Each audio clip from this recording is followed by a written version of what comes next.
Assalamualaikum warahmatullahi wabarakatuh. Salam sejahtera buat kita semua. Yang saya hormati Bapak Sumaryo sebagai dosen pembimbing sekaligus dosen pengampu seminar akuntansi. Sebelumnya izinkanlah saya memperkenalkan diri. Saya Eka Winata dengan nomor NIM 1716220053.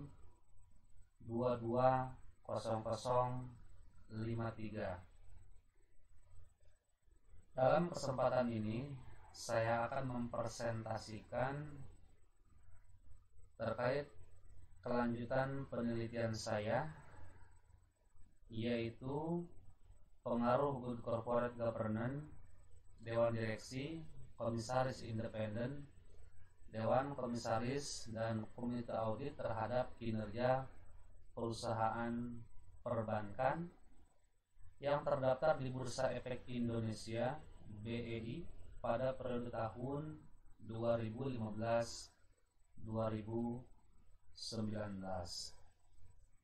yang mana pada pembahasan kali ini atau pembahasan lanjutan, subpembahasan diantaranya bab 4, yaitu hasil penelitian dan pembahasan, dan bab 5, simpulan dan saran. Bab 4 akan dijabarkan diantaranya sejarah singkat objek penelitian, deskripsi data penelitian, selanjutnya yang ketiga deskripsi data variabel, dan yang keempat analisis data penelitian, dan yang kelima pembahasan. Selanjutnya bab 5 yaitu simpulan dan saran. Baik, di sini sejarah singkat objek penelitian dan deskripsi data penelitian, yaitu yang akan dibahas. Sejarah singkat objek penelitiannya adalah sektor perbankan. Sejarah singkat objek penelitian sektor perbankan. Bursa Efek Indonesia membagi kelompok industri perusahaan berdasarkan sektor-sektor yang dikelolanya.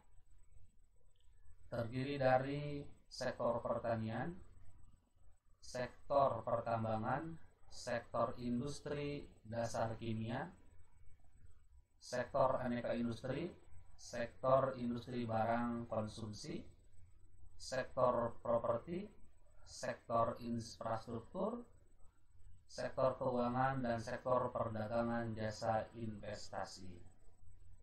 Sektor keuangan adalah salah satu kelompok perusahaan yang ikut berperan aktif dalam pasar modal, karena sektor keuangan merupakan penunjang sektor real dalam perekonomian Indonesia.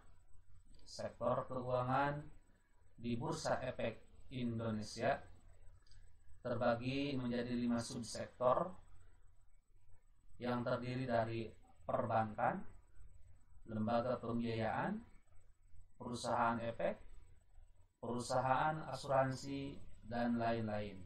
Mayangsari 2017. Subsektor perbankan merupakan perusahaan yang saat ini banyak diminati oleh para investor karena imbal hasil atau return atas saham yang diperoleh menjanjikan. Bank dikenal sebagai lembaga keuangan yang kegiatan utamanya menerima simpanan giro, tabungan, dan deposito. Kemudian bank juga dikenal sebagai tempat untuk meminjam uang atau kredit bagi masyarakat yang membutuhkannya. Retno Dwi Mayangsari 2017. Berdasarkan Undang-Undang Nomor 7 Tahun 1992 tentang perbankan menyebutkan bank adalah badan usaha yang menghimpun dana dari masyarakat dalam bentuk simpanan dan menyalurkannya kepada masyarakat dalam rangka meningkatkan taraf hidup orang banyak. Sedangkan menurut Undang-Undang RI Nomor 10 Tahun 1998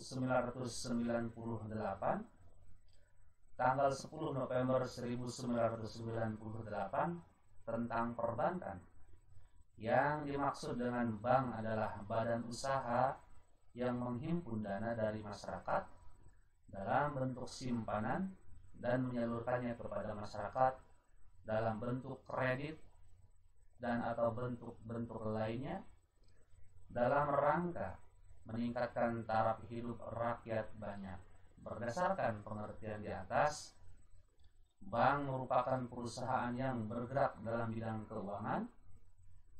Artinya, aktivitas perbankan selalu berkaitan dalam bidang keuangan.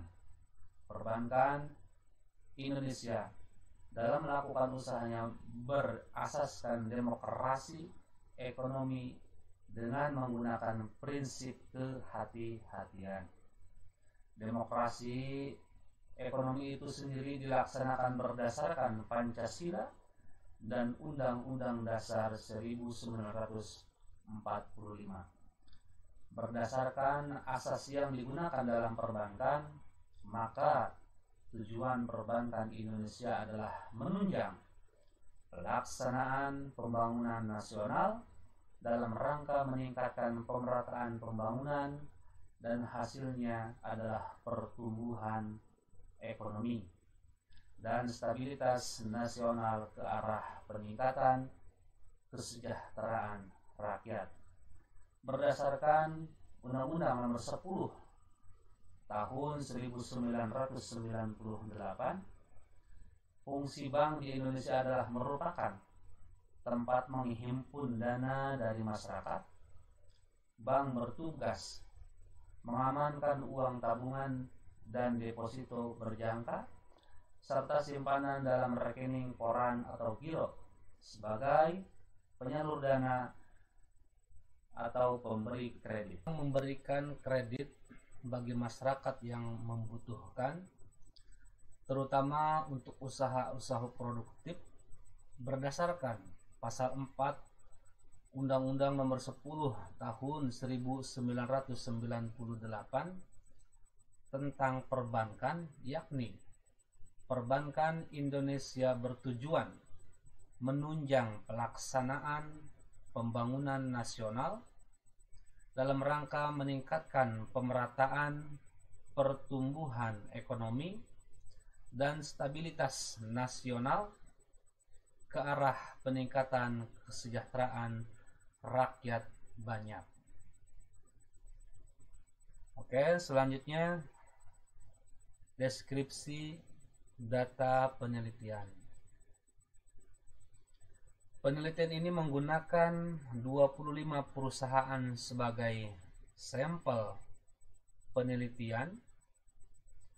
25 perusahaan ini adalah perusahaan perbankan yang terdaftar di Bursa Efek Indonesia yang menyajikan laporan keuangan secara lengkap dan bernilai laba pada periode tahun 2015 sampai dengan tahun 2019 dan memenuhi kriteria yang telah ditentukan. Adapun perusahaan perbankan yang terdaftar di Bursa Efek Indonesia secara keseluruhan sebanyak 45 perusahaan.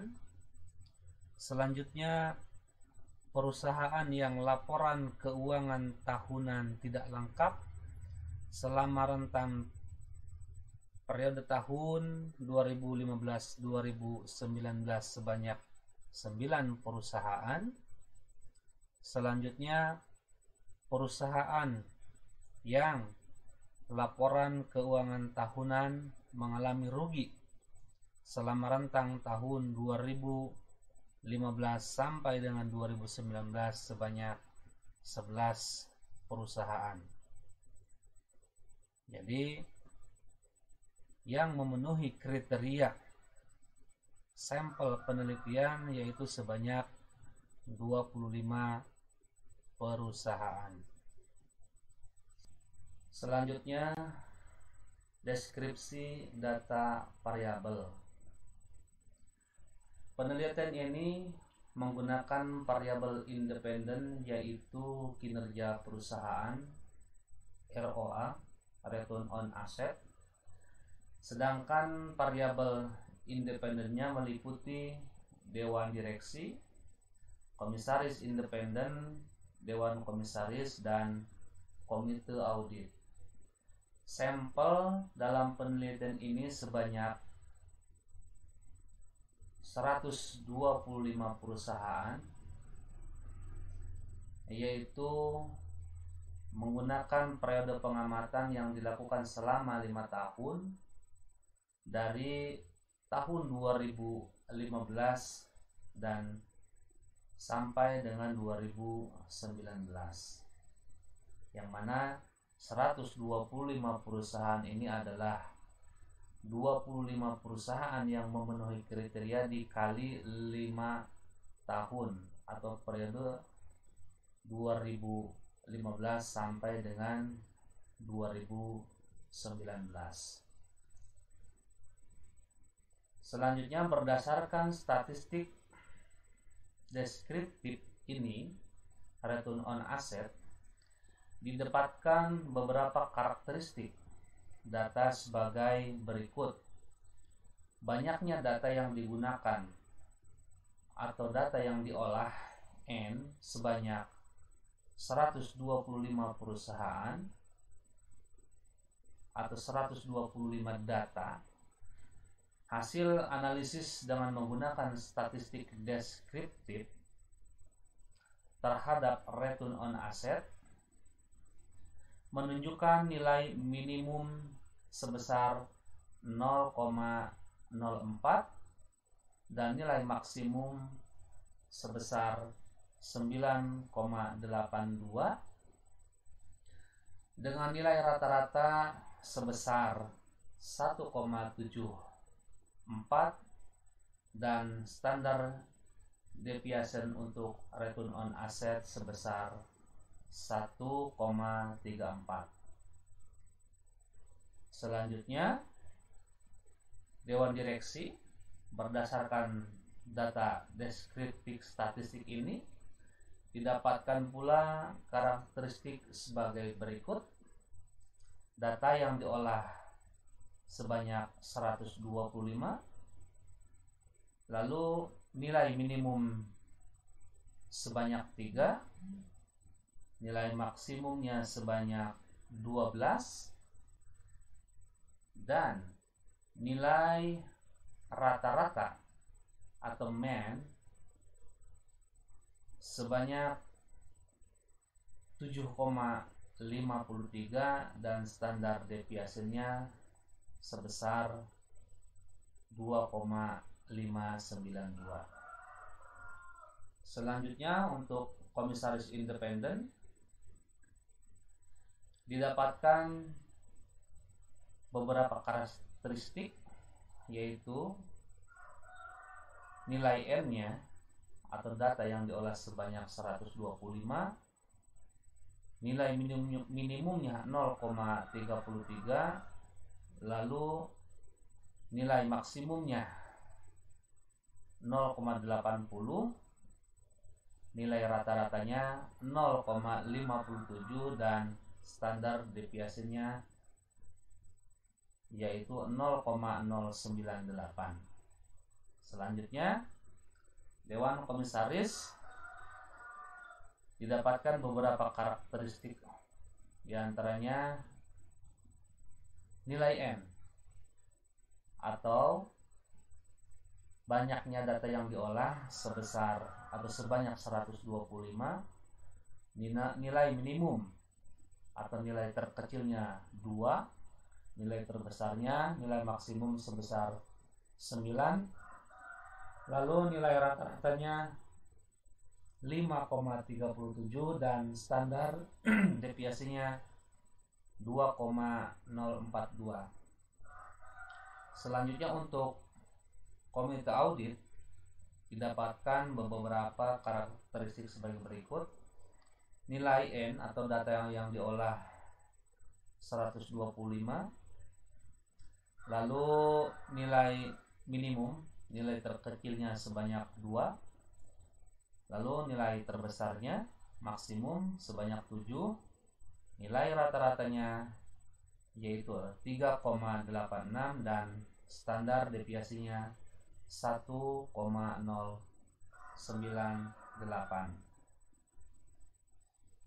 Selanjutnya analisis data penelitian, uji asumsi klasik.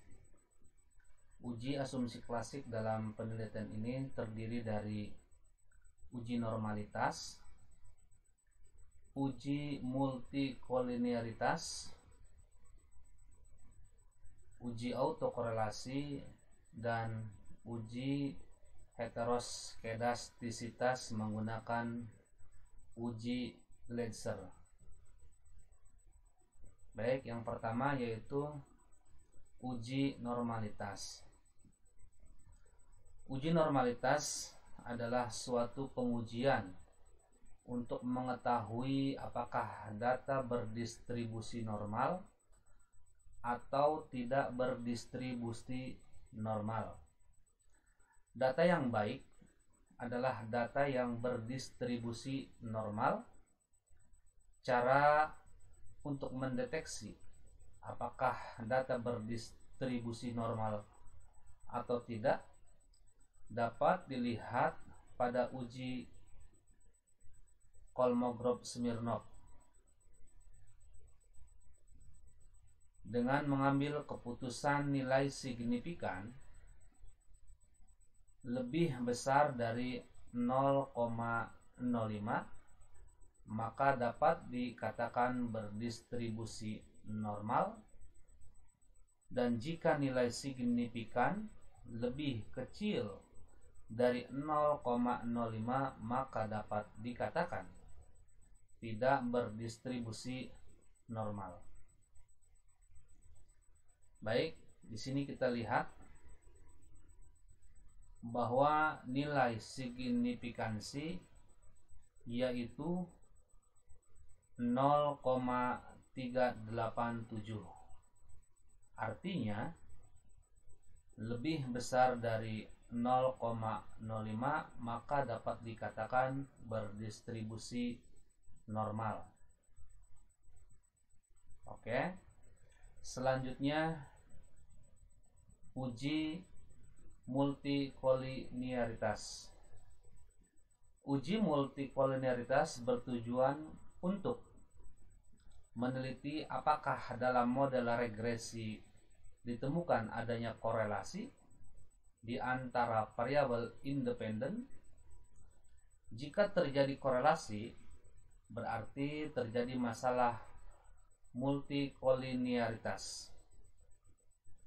Model regresi yang baik seharusnya tidak terjadi korelasi di antara variabel independen. Untuk melihat ada atau tidaknya multikolinearitas dalam model regresi dapat dilihat dari nilai tolerans dan lawannya yaitu PIF, varian inflection factor.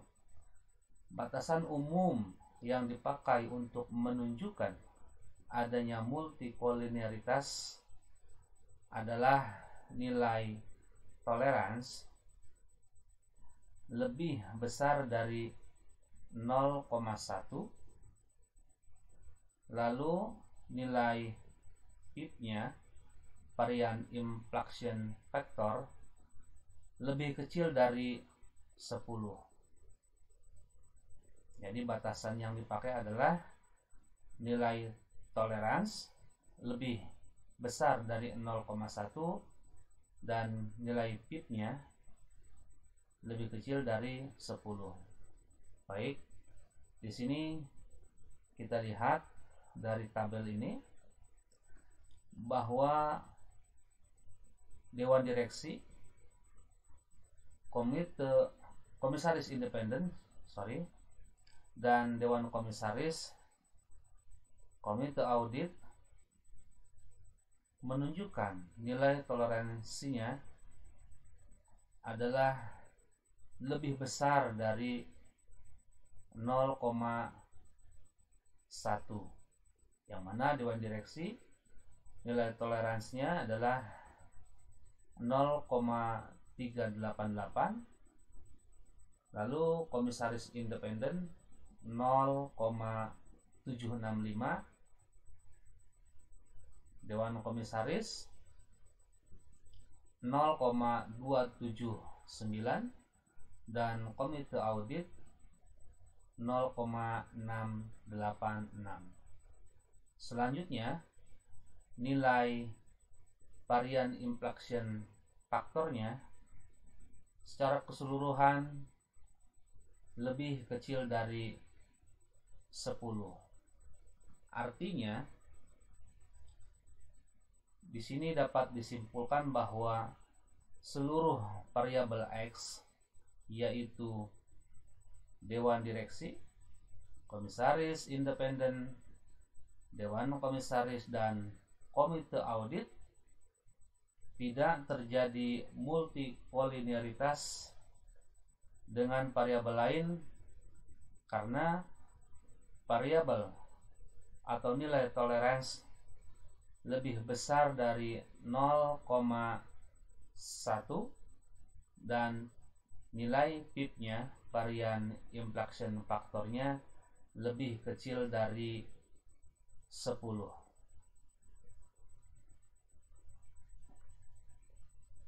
Selanjutnya, uji autokorelasi. Menurut Wijaya dalam Haryadi dan Julianita 2011, uji autokorelasi bertujuan untuk menguji apakah dalam model regresi linear ada korelasi antara kesalahan pengganggu disturban term add pada periode T dan kesalahan pengganggu pada periode sebelumnya T-1. Apabila terjadi korelasi, maka hal tersebut menunjukkan adanya problem autokorelasi. Masalah autokorelasi sering terjadi pada data time series atau data runtun waktu. Untuk mendeteksi adanya autokorelasi bisa digunakan tes Darwin-Watson atau DW, Darwin-Watson. Kriteria tes Darwin-Watson yaitu ada 3. Itu yang pertama, jika nilai DW atau Darwin-Watson lebih kecil dari -2, maka terjadi autokorelasi positif. Selanjutnya, yang B, jika nilai Darwin-Watson atau DW di antara -2 sampai +2, maka tidak terjadi autokorelasi. Dan yang C, jika nilai DW Darwin-Watson lebih besar dari +2, maka terjadi autokorelasi negatif. Di sini kita bisa lihat dari hasil uji autokorelasi dapat disimpulkan bahwa pada penelitian ini tidak terjadi masalah autokorelasi atau pengambilan data time series. Hal ini dapat dilihat pada tabel yang memperlihatkan Darwin-Watson sebesar 1,3 330. Maka nilai ini berada pada kriteria yang kedua, yaitu jika nilai Durbin Watson di antara -2 sampai +2, maka tidak terjadi autokorelasi. Oke. Selanjutnya uji heteroskedastisitas menggunakan uji Gleiser. Uji heteroskedastisitas bertujuan untuk mengetahui apakah model regresi terjadi ketidaksamaan variansi dan nilai residual suatu pengamatan ke pengamatan lainnya.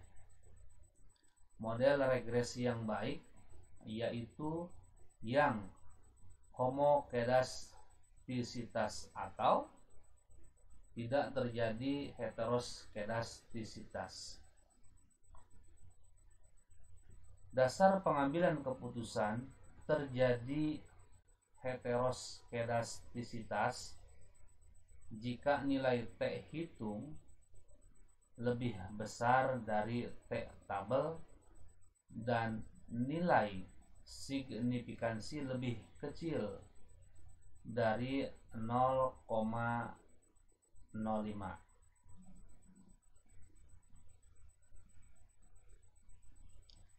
Baik,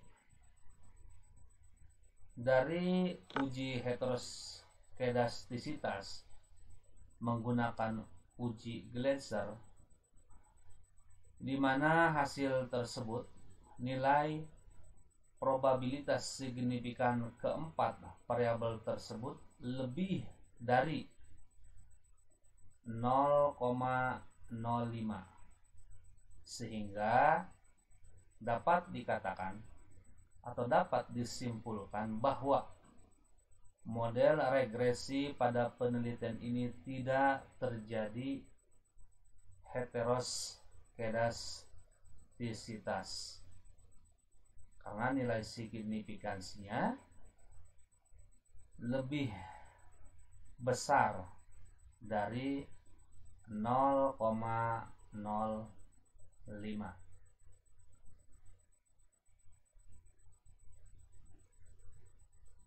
Selanjutnya, analisis data penelitian selanjutnya adalah uji regresi linear berganda. Adapun tujuan dari analisis regresi linear berganda adalah untuk mengetahui seberapa besar pengaruh variabel bebas atau X terhadap variabel tidak bebas atau Y, dan juga dapat meramalkan nilai variabel tidak bebas apabila seluruh variabel bebas sudah diketahui nilainya.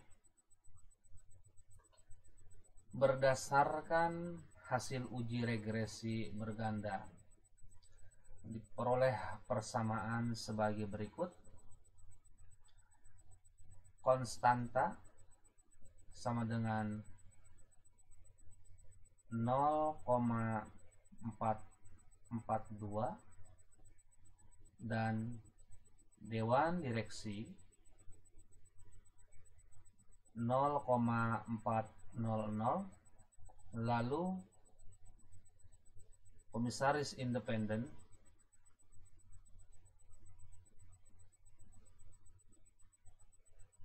negatif 0,318 dan dewan komisaris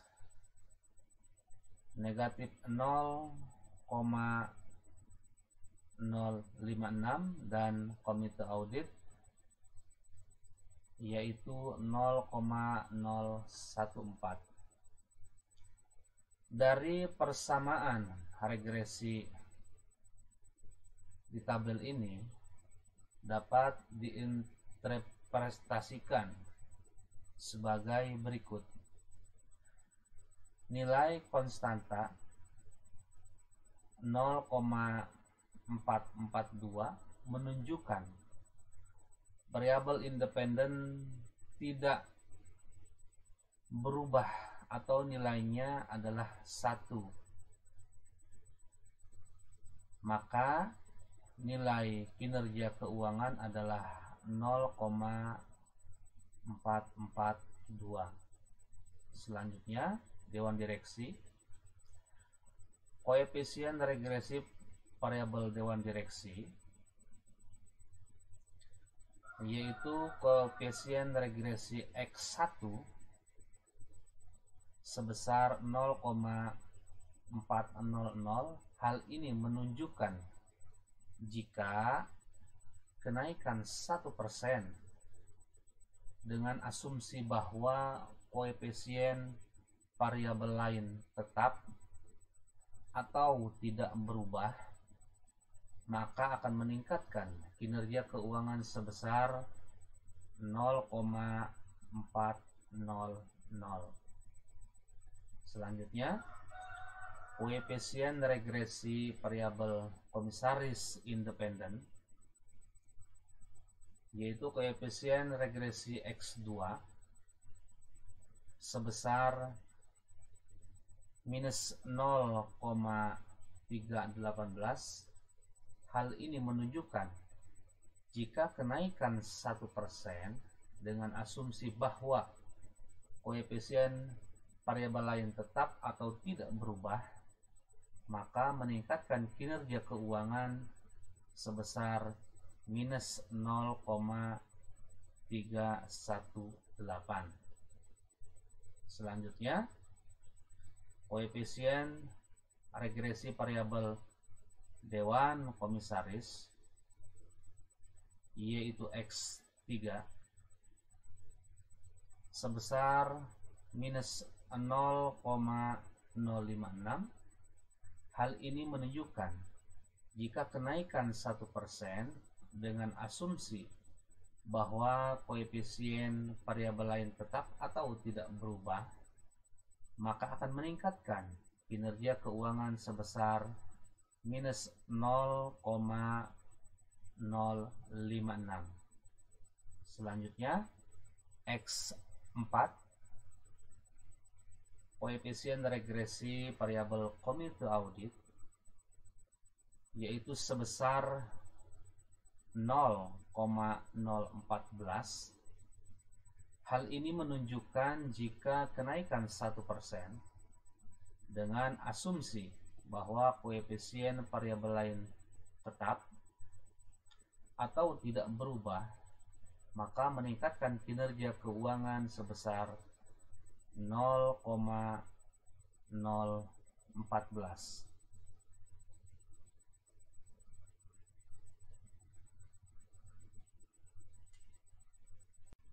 Selanjutnya, uji hipotesis, yang mana uji hipotesis ini dapat dijelaskan atau dijabarkan melalui uji T atau uji parsial dan uji F atau uji simultan. Baik, yang pertama di sini uji T. Dari hasil uji T pada tabel berikut ini, yang mana nilai signifikan Dewan Direksi yaitu 0,008. Jika kita lihat uji T, uji ini dilakukan bertujuan untuk menguji variabel independen secara parsial atau individu berpengaruh terhadap variabel dependen, yaitu kinerja perusahaan. Uji T memiliki ketentuan jika probabilitas lebih kecil 0,05 berarti variabel independen berpengaruh terhadap variabel dependen. Dari data tabel berikut ini, yang nilai signifikansinya lebih kecil dari 0,05 hanya dewan direksi, yaitu 0,008. Untuk variabel yang lain seperti komisaris independen, dewan komisaris, dan komite audit, nilai signifikansinya yaitu lebih besar dari 0,05. Pengujian hipotesis ini dapat dijabarkan sebagai berikut, yaitu yang pertama, pengujian hipotesis H1 atau pertama. Pengujian hipotesis pertama dalam penelitian ini adalah untuk menguji apakah dewan direksi berpengaruh terhadap kinerja perusahaan. Hasil penelitian menunjukkan bahwa nilai probabilitas signifikan untuk dewan direksi sebesar 0,008, sehingga hipotesis pertama H1 diterima. Kesimpulan pada hipotesis pertama adalah dewan direksi berpengaruh signifikan terhadap kinerja perusahaan pada sektor bank yang terdaftar di Bursa Efek Indonesia. Selanjutnya, hipotesis yang kedua yaitu pengujian hipotesis H2. Pengujian hipotesis kedua dalam penelitian ini adalah untuk menguji komisaris independen berpengaruh terhadap kinerja perusahaan. Hasil penelitian menunjukkan bahwa nilai probabilitas tidak signifikan untuk komisaris independen, yaitu sebesar 0,699, sehingga hipotesis kedua H2 ditolak. Kesimpulan pada hipotesis kedua adalah komisaris independen tidak berpengaruh signifikan terhadap kinerja perusahaan pada sektor bank yang terdaftar di Bursa Efek Indonesia. Selanjutnya, pengujian hipotesis ketiga H3. Pengujian hipotesis ketiga dalam penelitian ini adalah untuk menguji dewan komisaris berpengaruh terhadap kinerja perusahaan. Hasil penelitian menunjukkan bahwa nilai probabilitas tidak signifikan untuk dewan komisaris, yaitu sebesar 0,748, sehingga hipotesis ketiga H3 ditolak. Kesimpulan pada hipotesis ketiga adalah dewan komisaris tidak berpengaruh signifikan terhadap kinerja perusahaan pada sektor bank yang terdaftar di Bursa Efek Indonesia. Selanjutnya, pengujian hipotesis keempat atau H4. Pengujian hipotesis keempat dalam penelitian ini adalah untuk menguji komite audit berpengaruh terhadap kinerja perusahaan. Hasil penelitian menunjukkan bahwa nilai probabilitas tidak signifikan untuk komite audit, yaitu sebesar 0,944, sehingga hipotesis keempat atau H4 ditolak. Kesimpulan pada hipotesis keempat adalah komite audit tidak berpengaruh signifikan terhadap kinerja perusahaan pada sektor bank yang terdaftar di Bursa Efek Indonesia. Jadi kesimpulan dari hasil uji T ini, hanya dewan direksi yang berpengaruh signifikan terhadap kinerja perusahaan pada sektor bank yang terdaftar di Bursa Efek Indonesia. Selanjutnya, uji hipotesis hasil uji F. Uji F atau uji simultan bertujuan untuk menguji variabel independen atau variabel X yang dimasukkan ke dalam model secara bersama-sama tidak memiliki pengaruh terhadap variabel dependen atau variabel terikat atau Y. Untuk mengetahui ada korelasi atau tidak, yang dijadikan acuan adalah jika nilai signifikannya lebih besar 0,05, maka tidak terdapat pengaruh. Di sini kita lihat bahwa nilai signifikannya lebih kecil dari 0,05, yaitu 0,004.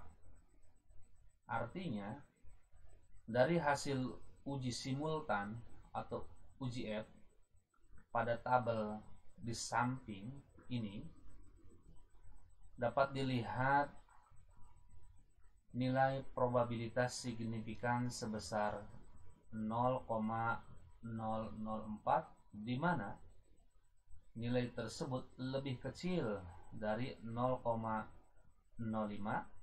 maka dapat disimpulkan bahwa secara simultan variabel dewan direksi, komisaris independen, dewan komisaris dan komite audit berpengaruh signifikan terhadap kinerja perusahaan pada sektor bank yang terdapat di Bursa Efek Indonesia. Jadi kesimpulannya secara bersama-sama berpengaruh, yaitu dewan direksi, komisaris independen, dewan komisaris dan komite audit terhadap kinerja perusahaan pada sektor bank yang terdaftar di Bursa Efek Indonesia. Selanjutnya, hasil uji determinasi. Nilai koefisien determinasi R2 dapat dipakai untuk memprediksi seberapa besar kontribusi pengaruh variabel independen terhadap variabel dependen. Berdasarkan hasil uji koefisien determinasi R2 yang telah dijelaskan pada tabel di atas, besarnya nilai R2 pada penelitian ini adalah sebesar 0,142, yang berarti 14,2%. Variabel kinerja perusahaan dapat dijelaskan oleh variabel dewan direksi, komisaris independen, dewan komisaris dan komite audit. dengan proxy Return on Asset atau ROA. Sedangkan sisanya yaitu 85,8%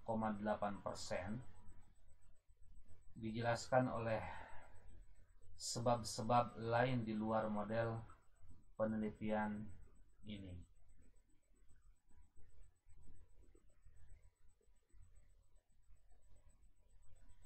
Selanjutnya,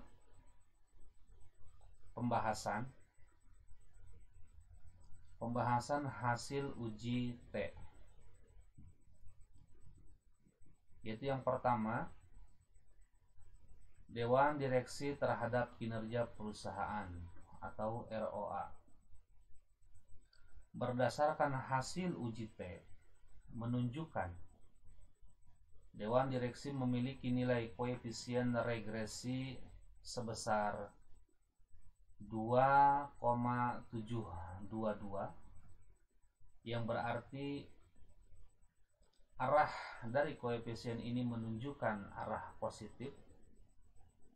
Nilai signifikansi Dewan Direksi adalah sebesar 0,008, lebih kecil dari 0,05, sehingga Dewan Direksi berpengaruh terhadap kinerja perusahaan ROA, Return on Asset. Hasil penelitian ini menunjukkan Dewan Direksi merupakan mekanisme corporate governance yang penting bagi bank, karena Dewan Direksi dapat memastikan bahwa manajer sebagai agen dari prinsipal di perbankan mengikuti kepentingan Dewan Direksi. Selanjutnya, pembahasan yang kedua yaitu komisaris independen terhadap kinerja perusahaan, ROA, Return on Asset. Berdasarkan hasil uji T menunjukkan komisaris independen memiliki nilai koefisien regresi minus 0,378, yang berarti arah dari koefisien ini menunjukkan arah negatif. Nilai signifikansi komisaris independen sebesar 0,699, lebih besar dari 0,05, sehingga komisaris independen tidak berpengaruh signifikan terhadap kinerja perusahaan. Hasil ini menunjukkan adanya fakta bahwa komisaris independen adalah orang yang berasal dari luar perusahaan. Artinya ini direkrut atau diambil atau dipekerjakan bisa sesuai dengan selera perusahaan, dengan tidak melalui tingkat kompetensi yang terukur, sehingga memungkinkan pengetahuan komisaris independen tentang keadaan perusahaan juga relatif terbatas. Selanjutnya yang ketiga, Dewan Komisaris terhadap kinerja perusahaan, ROA. Berdasarkan hasil uji T menunjukkan Dewan Komisaris memiliki nilai koefisien regresi sebesar minus 0,323, yang berarti arah dari koefisien ini menunjukkan arah negatif. Nilai signifikansi Dewan Komisaris adalah sebesar 0,748, artinya lebih besar dari 0,05, sehingga Dewan Komisaris tidak berpengaruh terhadap kinerja perusahaan, ROA, Return on Asset. Hal ini terjadi diduga karena pada sektor perbankan banyak pihak-pihak luar yang mengawasi kinerja perusahaan, sektor keuangan, dan regulasi yang ditetapkan agar perusahaan sektor perbankan memiliki kinerja tetap baik sehingga besar atau kecil jumlah dewan komisaris tidak mempengaruhi kinerja perusahaan atau ROA. Selanjutnya yang keempat, komite audit terhadap kinerja perusahaan, ROA, Return on Asset. Berdasarkan hasil uji T atau uji parsial menunjukkan komite audit memiliki nilai koefisien regresi 0,070 yang berarti arah dari koefisien ini menunjukkan arah positif. Nilai signifikansi komite audit adalah sebesar 0,944 yang artinya lebih besar dari 0,05, sehingga komite audit tidak berpengaruh terhadap kinerja perusahaan, ROA, Return on Asset. Kondisi ini terjadi karena komite audit bertugas membantu Dewan Komisaris untuk memonitor proses pelaporan keuangan oleh manajemen untuk meningkatkan kredibilitas laporan keuangan. Dalam penelitian ini, besar kecilnya komite audit tidak mempengaruhi kinerja perusahaan yang diukur dengan Return on Asset atau ROA, sebab semua komite audit baik kecil atau banyak bertugas menelaah kebijakan akuntansi yang diterapkan oleh perusahaan, menilai pengendalian internal, menelaah sistem pelaporan eksternal, dan kepatuhan terhadap peraturan.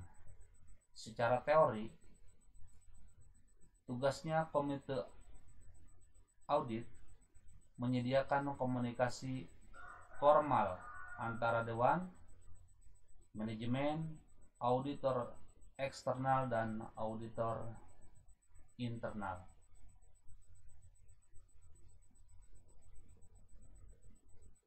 Selanjutnya pembahasan hasil uji F.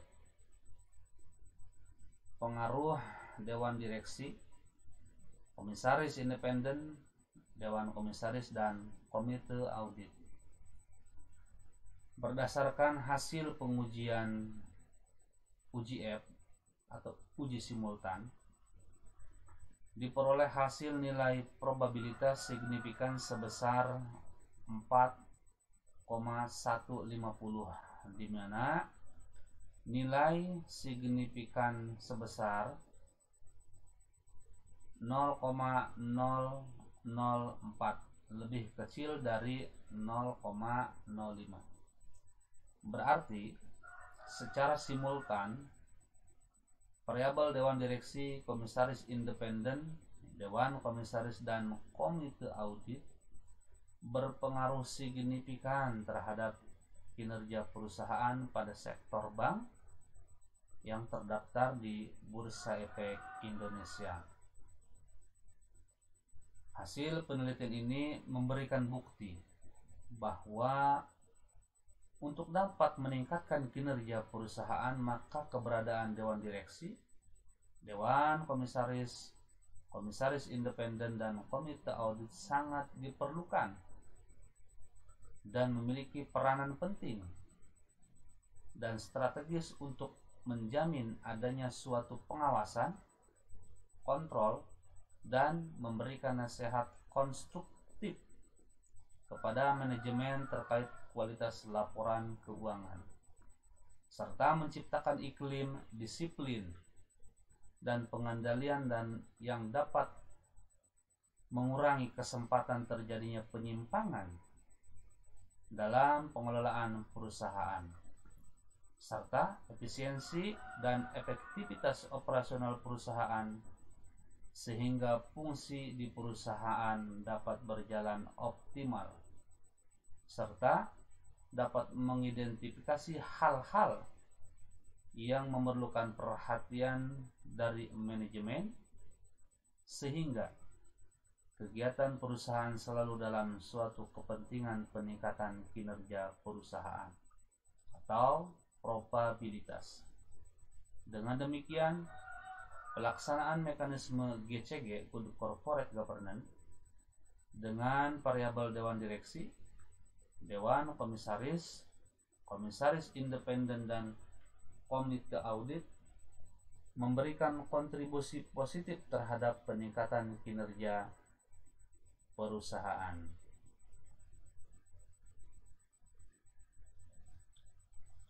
Selanjutnya, bab 5, simpulan dan saran.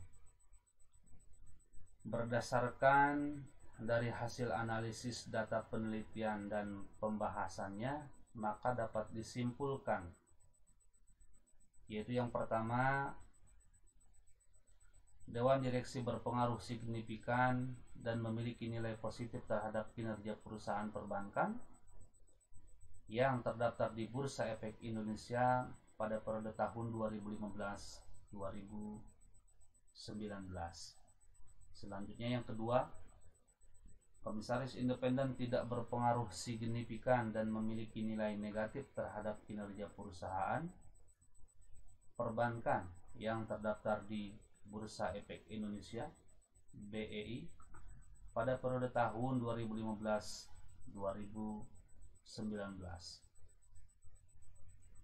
Selanjutnya yang ketiga, dewan komisaris tidak berpengaruh signifikan dan memiliki nilai negatif terhadap kinerja perusahaan perbankan yang terdaftar di Bursa Efek Indonesia BEI pada periode tahun 2015-2019. Selanjutnya, simpulan yang keempat, komite audit tidak berpengaruh signifikan dan memiliki nilai negatif terhadap kinerja perusahaan perbankan yang terdaftar di Bursa Efek Indonesia BEI pada periode tahun 2015-2019. Selanjutnya, simpulan yang kelima, dewan direksi, komisaris independen, dewan komisaris, dan komite audit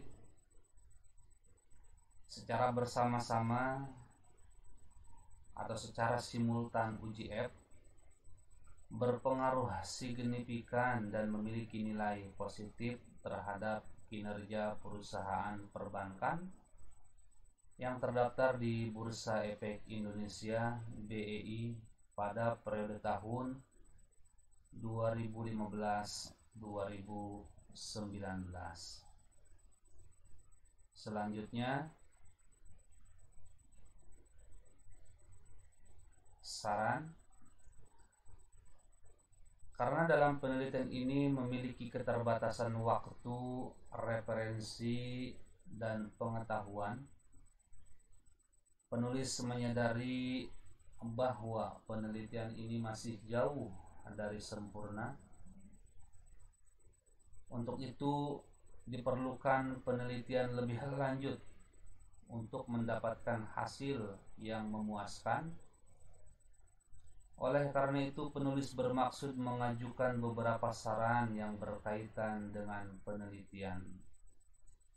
Antara lain, saran yang pertama yaitu bagi pihak perbankan. Perbankan hendaknya mampu mempertahankan good corporate governance dengan baik dan benar. Dalam hal ini, perbankan harus memperhatikan komisaris independen, dewan komisaris, dan komite audit agar kinerja perusahaan lebih baik ke depannya. Manajemen dapat melakukan tugasnya dengan baik karena adanya pengawasan dari pihak institusi. Selanjutnya, saran yang kedua yaitu bagi calon investor.